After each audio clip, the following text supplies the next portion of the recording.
За COP17 хуралд олон улсын байгууллагууд болон улс орнуудын бас өөрсдийн аж ахуйн нэгж байгууллагын төлөөлөл оролцож байгаа.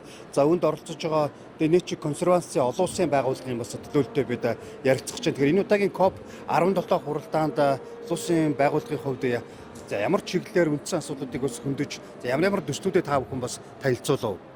За сайн байцгаана уу. За Nature Conservancy байгууллага анх байгуулагдаад 75 жил болж байна. Nature Conservancy байгууллага нь дэлхийн 80 гаруй орнд уур амьсгалын өөрчлөлтийн асуудлыг шийдвэрлэх газар нутаг, далай тэнгис, цэнгэг усыг хамгаалах чиглэлээр үйл ажиллагаа явуулдаг байгаа. Монгол улсад 2008 оноос эхлээ үйл ажиллагаа явуулж байна. Бидний үндсэн үйл ажиллагаа бол ерөөсөө байгалаа хамгаалах, за мөн малчтайгаа хамтран бичээрээ зүй зохистой доктортой ашиглах, сүүлийн үед бол уур амьсгалын өөрчлөлтөнд бас хэрхэн яаж зөв дасан зохицох уу, яаж одоо энэ уур амьсгалын сөрөг үр дагаврыг даван туулах чиглэлээр судалгааны жижигдэлд хэрэгжүүлж байгаа. Өөр бидний нэг хамгийн том анхаарч ажиллаж байгаа зүйл бол газар нутгаа хамгаалах, цэнгэг усыг хамгаалах ийм арга хэмжээнүүдийг хэрэгжүүлдэг. Эдгээрээс гадна Монгол улсын байгаль орчин уур амьсгалын өөрчлөлтийн яам, Монголын байгалийн усантай хамтран манай байгууллагаас Үн мөнхийн Монгол гэдэг хөтөлбөрийг хэрэгжүүлж байгаа. Тэгэхээр бид нар энэ Үн мөнхийн Монгол хөтөлбөр нутгийн иргэдийн манлайлсан байгаль хамгаалал, цэнгэг усыг хамгаалах, дээрээс нь хүлэрт намгийг хамгаалах, мөн онон болжийн байгалийн зохицуулах газарт хэрэгжүүлж байгаа төсөл хөтөлбөрүүдэд танилцууллаа. Ер нь нийтдээ хичнээн төсөл хөтөлбөр та бүхэн маань хэрэгжүүлж байгаа. Одоо зүгээр яг том манай байгууллагын зохион байгуулалтын зүгээс ингээ харах юм бол 5-6 ийм том төсөл хөтөлбөрүүдийг хэрэгжүүлж байгаа. Мэдээж эдгээр арга хэмжээнүүд төсөл хөтөлбөрүүд дотроо маш олон төрлийн жижиг арга хэмжээнүүдийг хэрэгжүүлдэг байгаа. Ер нь төслүүдийн үүргөөчийг харуул таны хувьд ер нь хэр үр дүн биелэлтэй байна. За мэдээж төслийг дэмжих нутгийн иргэд гэдэг юм уу, тухайн одоо байгууллагуудын үйл ажиллагааны дэмжлэг ер нь хэр байх шиг байна. Бид одоо Монгол улсын 5 аймгийн 30 орчим суманд нутгийн иргэдийн манлайлсан байгаль хамгаалал гэдэг хөтөлбөрийг хэрэгжүүлж байгаа тухайлах юм бол энэ хүрээнд бол нийтдээ нэг 30 орчим сумын 300 орчим нутгийн иргэдийн малчтын нөхөрлөлийг байгуулан хамтран ажиллаж байгаа. Эдгээр арга хэмжээнүүд маань амжилттай сайн хэрэгжүүлж байна. За эдгээрээс гадна бид нар цэнгэг усны эхийг хамгаалах, цэнгэг усыг хамгаалах төслийг Хөрсгөл аймгийн засаг даргын хамгийн газартай хамтран амжилттай хэрэгжүүлж байна. За энэ COP-ээр мөн уг арга хэмжээгээ Завхан аймагт өргөжүүлэн хэрэгжүүлэхээр Завхан аймгийн засаг даргатай санамж бичиг зурлаа. За мөн түүнчлэн одоо манай хүлэрт намгийг хамгаалах төсөл маань судалгааны одоо үр дүнгээ бас танилцуулж ингэж ажиллаа. Мөн манай онон болжийн байгалийн зохицуулах газарт хэрэгжүүлж байгаа арга хэмжээ маань амжилттай хэрэгжүүлж байгаа. Мөн эдгээрээс гадна Үн мөнхийн Монгол хөтөлбөрийн хүрээнд олон талын хамтын ажиллагаануудаар одоо санамж бичиг байгуулсан. За энэ Үн мөнхийн Монгол хөтөлбөрийг манлайлан ажиллаж байгаа байгалийн усан гэдэг байгууллага маань маш олон талуудаа, ялангуяа хувийн хвшилтийн банкны салбарын зэрэг олон талуудаа одоо хамтын ажиллагаа эхлүүлэхээр санамж бичиж хариуцж зорсон байна.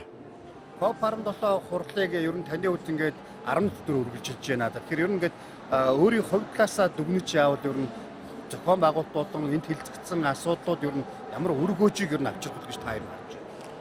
За юуны өмнө би бас өмнө хэд хэдэн ийм COP хурлуудад очиж байсан. Гэхдээ манай Монгол улсад зохион байгуулж байгаа энэ зөрчилдөд тэмцэх COP17-нд зохион байгуулалт логистикийн үед маш сайн байна гэж хэлэхээр байна. Мөн манай одоо хамт ажилладаг гадаадын хамтрагчид маань, манай байгууллагын бусад төлөөлөгчид бол бусад орон зохион байгуулж ирсэн COP-ыг бодоход бүх талаараа маш сайн зохион байгуулж байгаа гэж хэлж байна. За ер нь бол үр дүнгийн тухайд бид манай байгууллага болон бусад хамтран оролцогч талууд зөвхөн байгаль хамгааллынхан ч хувийн хвшлийнхэн маань жижиг бас аж ахуй нэгжүүд маань бүгдөө нэг зүйлд маш баяртай байна. Тэрний үгсээр бид нар нэгдүгээрт бид нар Монгол улсаа бас өөрсдөө хийж байгаа арга хэмжээг дэлхийн олон нийтэд танилцуулахын боломж гарлаа гэж харж байгаа. Хоёрдугаарт нь бидний хийж байгаа ажлыг бас манай олон нийт монголчуудаа бас ойлгуул таниулахад хэрэгтэй ажил болсон болов уу гэж харж байгаа. Тэгээ эцсийн дүндээ хэлэхэд бидний үйл ажиллагаа бол нэлээд бодиттой үр дүнд хүрэх болов уу гэж харж байгаа. Юу гэхээр миний бодож явдаг нэг зүйл байгаа. Тэр маань одоо хүн төрөлхтний өмнө тулгарч байгаа уур амьсгалын өөрчлөлт, биологийн олон янз байдал буюу амьтан ургамал, хомсдож, алга болох, газар доройтож байгаа энэ асуудлуудын шийдлийн хамгийн цөмд нь бид нар байгалийнхаа экосистемийг өөрийг нь хамгаалах байдаг. Тэр өөрийг нь хамгаална гэдэг юу гэсэн үг вэ гэхээр газар нутгийг улсын болон орон нутгийн тусгай хамгаалтанд авч төрөөс орон нутгаас малчт маань энийг ингээд тусгайлан хамгаалах бол хамгийн чухал ажил. Тэгжээж бид нар нөгөө байгаль маань өөрсдөө биднэрт энэ хүндрэл учирч байгаа хүндрэл бэрхшээлийг даван туулахад туслах ёстой. Хоёрдугаар бид нар байгалийнхаа нөөц баялагийг ашиглахдаа байгалийн өөрийнх нь хүлцэх төвшин буюу дэсвэрлэх чадвараас нь хэтрүүлэхгүйгээр ашиглах ёстой байгаа.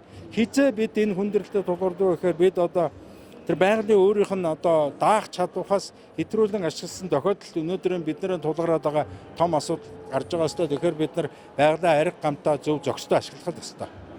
Баярлалаа та бүхний ажилд амжилт хүсье. Баярлалаа та бүхэнд бас амжилт хүсье. За тэгэхээр энэ удаагийн COP17 хуралд бол олон улсын байгууллагууд замун аймагын төлөөлөл, аж ахуй нэгжүүдийн төлөөлөл яг энэ байгаль орчин салбарт хэрэгжүүлж байгаа төсөл хөтөлбөрүүдээ танилцуулахаас гадна за ер нь олон улсын байгууллагуудтай за бусад улс орнуудтай хэрхэн яаж энэ чиглэлээр бас ижил төсөөтэй энэ төслүүдэд уялдуулж бас хамтран үйл ажиллагаа явуулах вэ гэдэг дээр бас санал бодлоо хэлэлцэж зам хөрөнгө оруулалт татах энэ боломжуудыг бол эрэл хийсэн COP17 хурлын бас үр дүнгууд бас ихнээсээ гарч байна. За мөн дээрэс нь одоо яг энэ бодлогын төвшөнд ямар одоо шийдвэрүүд үр дүнгууд гарах вэ гэдг нь одоо эцсийн байдлаар бол маргааш олон нийтэд бол мэдээлэх болно. Тэгэхээр энэ бодлогын төвшөнд томоохон хурлууд болон сэдвүүдийн хүрээнд хилцсэн асуудлууд ямар одоо үр дүн алхмуудыг бодит байдлаар авчирч чадав. За ямар одоо сэдвүүд нь цаашид COP18 руу шилжих вэ гэдэг энэ хүлээлтүүд бас нийгэмд байна. Тэгэхээр COP17 хурлын одоо энэ ерөнхий хурлууд дээр хилцэгдсэн асуудлуудын үндсэн шийдвэрүүд бол маргааш та бүхэндээ тодорхой болох юм аа.